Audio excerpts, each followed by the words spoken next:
Ohio State announced Tuesday that their starting quarterback Braxton Miller is done for the season after re-injuring his right shoulder. Devastating news for Buckeye fans. Or is it?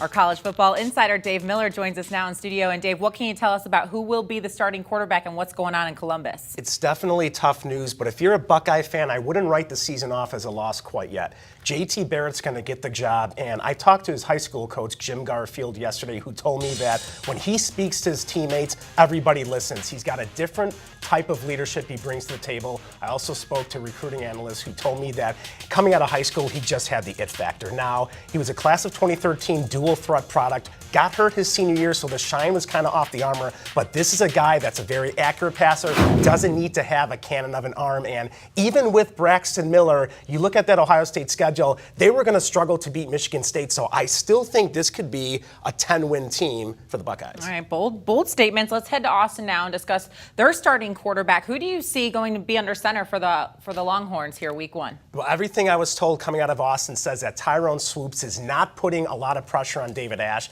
that this is going to be David Ash's job.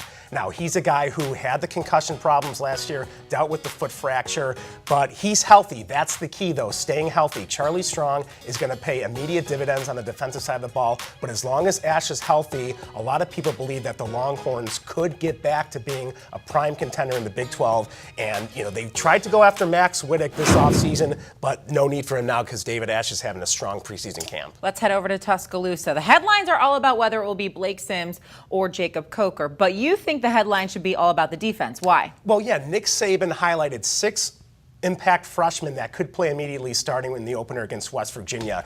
And if you look at the Alabama dynasty under Saban, the years they didn't win a title, the secondary and pass rush have been 2 areas that were just kind of average. Now, Tony Brown and Marlon Humphrey in the secondary, 2 cornerbacks that are going to play, and up front, Rashawn Evans, a linebacker, and Deshaun Hand at defensive end, could be immediate impact players on the 2 deep for Alabama starting against the Mountaineers. So the defense is going to tell the tale of the Tide this year. A more under-the-radar storyline here. Wyoming's new head coach, Craig Bull, won the last 3 FCS national championships. It was always a question of when he was going to make the jump. Why do you think he chose Wyoming, though?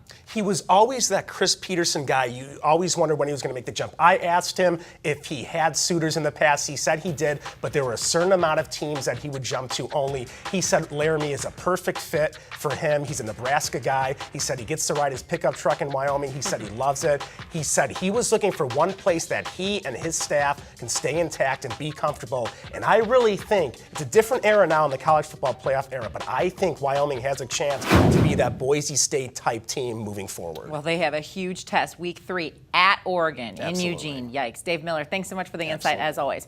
Well, we are talking college football right here on Campus Insiders all day, every day. Be sure to hear what the keys are to Clemson having a successful season. That's only right here on CampusInsiders.com. Clemson, Florida State, Clemson, Georgia, big games. A lot of big games. Dabo Swinney loves it.